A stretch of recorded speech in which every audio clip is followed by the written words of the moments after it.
मौका आ रहा है बदलाव का और ये बदलाव काफी कुछ कहता है। 30 मई 2019 ये वो तारीख थी जब केंद्र में नरेंद्र मोदी के नेतृत्व में एनडीए की सरकार बनी। सरकार बने तकरीबन 2 साल का वक्त हो चुका है और अब जाकर कुछ संकेत मिल रहे हैं कि मोदी मंत्रिमंडल में बदलाव होने वाला है। तो सवाल यहां पर यह कि आखिरकार किसे मिलेगा मौका और कौन हो सकता है मोदी मंत्रिमंडल से बाहर। देखिए, ये कोई छोटा मोटा बदलाव नहीं हो रहा है। जो संकेत मिल रहे हैं, सूत्रों के हवाले से जो खबरें आ रही है, उसके मुताबिक 2 साल के बाद नरेंद्र मोदी के सरकार के दूसरे कार्यकाल में यह पहला बदलाव हो रहा है और यह बदलाव बहुत बड़ा होने वाला है। अगर सूत्रों की माने तो 20 नए चेहरे को इसमें जगह मिल सकती है। कुछ मौजूदा मंत्रियों को बाहर का रास्ता भी दिखाया जा सकता है। हालांकि यह भी सच है कि मोदी मंत्रिमंडल में जो फेरबदल है वो काफी कम होता है। अगर हम पहले कार्यकाल की भी देखें, अगर उधर भी हम नजर डालें तो वहां पर भी फेरबदल बहुत ज्यादा नहीं हुए और अब दूसरे कार्यकाल के दौरान भी 2 साल का वक्त गुजर चुका है। इनफैक्ट 2 साल 1 महीने हो चुके हैं और अब जाकर पहला विस्तार कहे या यूं कहे कि फेरबदल हो रहा है। अब सवाल यहां पर यह उठता है कि आखिरकार इस फेरबदल की जरूरत क्यों है। आखिरकार क्या कुछ वजह है जिसके कारण यह फेरबदल होने जा रहा है और इस फेरबदल से कहां-कहां निशाना साधने की एक कोशिश की जा रही है। यूपी का प्रतिनिधित्व बढ़ाकर चुनावी संदेश देना है, पार्टी से निष्ठा दिखाने वाले नेताओं को पुरस्कृत करना है, सहयोगी दलों से गठबंधन मजबूत रखना है। तो ये कुछ वजह हो सकती है जिसके कारण कैबिनेट में फेरबदल हो सकते हैं। थोड़े दिनों में, आने वाले कुछ ही दिनों में ये फेरबदल सामने आ सकते हैं। खैर, यूपी में चुनाव है और ये भी जाहिर तौर पर सबको मालूम है कि यूपी जो है वो काफी ज्यादा अहम है बीजेपी के लिए। खास करके ये अहम इसलिए भी हो जाता है क्योंकि लंबे वक्त तक बीजेपी उत्तर प्रदेश में नहीं रही। 2017 में यूपी में बीजेपी की सरकार बनी और कोशिश यही है कि 2022 के चुनाव में भी यूपी में सरकार बीजेपी अपनी बनाए।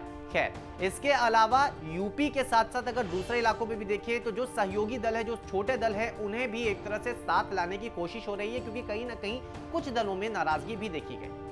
अब जब बात आती है कि जो फेरबदल हो रहे हैं उसमें चेहरे शामिल होंगे, तो वो चेहरे कौन कौन से हो सकते हैं। इसमें सबसे पहला नाम आता है ज्योतिरादित्य सिंधिया का। मध्य प्रदेश में बीजेपी की सरकार बनाने में सिंधिया ने अहम भूमिका निभाई। एमपी उपचुनाव में भी सिंधिया का बोलबाला रहा और मध्य प्रदेश में सत्ता दिलाने का सिंधिया को कैबिनेट में जगह देकर फायदा दिया जा सकता है। उधर सिंधिया मध्य प्रदेश के अपने दौरे को बीच में ही छोड़कर दिल्ली के लिए भी निकल पड़े। खैर, अब दूसरा नाम आता है सर्बानंद सोनोवाल का। हेमंत बिस्वा के लिए सोनोवाल ने सीएम पद छोड़ा था और असम में बीजेपी में खींचतान न हो, इसलिए भी सोनोवाल को केंद्र में जगह देना संभव है। राज्यसभा के जरिए संसद तक ये पहुंच सकते हैं। तीसरा नाम है उत्तर प्रदेश से वरुण गांधी का। तेज तर्रार नेता, आक्रामक अंदाज और तीखे बयान को लेकर ये जाने जाते हैं। वरुण गांधी को भी लेकर चर्चाएं बहुत तेजी से हो रही हैं। देखिए, उत्तर प्रदेश के पीलीभीत से वरुण गांधी सांसद हैं और यूपी में अगले साल चुनाव है, तो यूपी कोटे से वरुण गांधी को मोदी मंत्रिमंडल में शामिल किया जा सकता है और इसके जरिए एक संदेश भी दिया जा सकता है। 2022 में उत्तर प्रदेश में विधानसभा चुनाव है और 2024 में लोकसभा चुनाव। 80 सीटें आती है लोकसभा की उत्तर प्रदेश से, तो उत्तर प्रदेश हो जाता है काफी ज्यादा अहम। अब उत्तर प्रदेश के प्रतिनिधि जो हैं उन्हें केंद्र में जगह देने की एक तरह से कोशिश इसलिए भी की जा रही है ताकि इसका फायदा 2022 में भी मिले और 2024 में भी। खैर, वरुण गांधी के अलावा उत्तर प्रदेश से ही एक और नाम सामने आ रहा है जो है अनुप्रिया पटेल का। 2014 में मोदी सरकार में अपना दल एस के कोटे से स्वास्थ्य राज्य मंत्री बनी थी अनुप्रिया पटेल, लेकिन 2019 में अपना दल एस को कैबिनेट में जगह नहीं मिली। अनुप्रिया पटेल को जगह देकर पूर्वांचल और पिछड़े वर्ग को साधने की एक कोशिश की जा सकती है।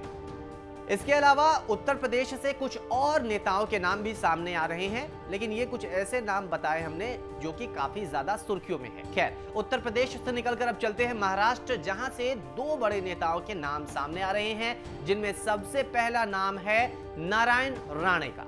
महाराष्ट्र के पूर्व मुख्यमंत्री रहे हैं। 2017 में शिवसेना से अलग हुए थे और फिर 2019 में नारायण राणे बीजेपी में शामिल हो गए थे। नारायण राणे के अलावा एक और नाम महाराष्ट्र से है जो कि काफी ज्यादा चर्चा में है, प्रीतम मुंडे, जो कि महाराष्ट्र के बीड से सांसद हैं। दिवंगत गोपीनाथ मुंडे की बेटी और महाराष्ट्र के बीड से सांसद हैं प्रीतम मुंडे। पेशे से डॉक्टर है और लोकसभा चुनाव में अपनी काफी अच्छी ताकत दिखाई थी। तो महाराष्ट्र से निकलकर अब चलते हैं बिहार, जहां 2020 में विधानसभा के चुनाव हुए थे। बिहार से भी एक नाम काफी ज्यादा चर्चा में है। यह नाम है पशुपति पारस का। बिल्कुल सही समझ रहे हैं आप। अब से कुछ दिन पहले पशुपति पारस काफी ज्यादा सुर्खियों में रहे थे। केंद्र में एनडीए में शामिल एलजेपी बिहार में दो धड़े में बटी हुई है। एक पशुपति पारस गुट है तो दूसरा गुट है चिराग पासवान का। रामविलास पासवान की जगह पशुपति पारस को देना संभव है। देखिए, ये कुछ खास नाम है जिन्हें लेकर चर्चाएं काफी ज्यादा चल रही है और कयास यही लगाए जा रहे हैं कि इन चेहरों को मोदी मंत्रिमंडल में शामिल किया जा सकता है। हालांकि कुछ ऐसे भी लोग हैं और जो मंत्री हैं, उन्हें हो सकता है कि बाहर का रास्ता दिखा दिया जाए। इसके अलावा अगर हम बिहार से ही बात करें तो बिहार में जेडीयू, इनकी ओर से भी कुछ नेताओं को केंद्र में शामिल किया जा सकता है। केंद्रीय मंत्रिमंडल में उन्हें जगह मिल सकती है और संभव यही है कि आने वाले दिनों में बहुत बड़े बदलाव आपको मोदी मंत्रिमंडल में देखने को मिले। एक तीर से कई निशाना लगाने की कोशिश की जा रही है। एक तो वो जो रूठे हैं उन्हें मनाने की कोशिश है, छोटे दलों को साथ लाने की कोशिश है और मुख्य निगाह जो है वो है उत्तर प्रदेश के चुनाव पर।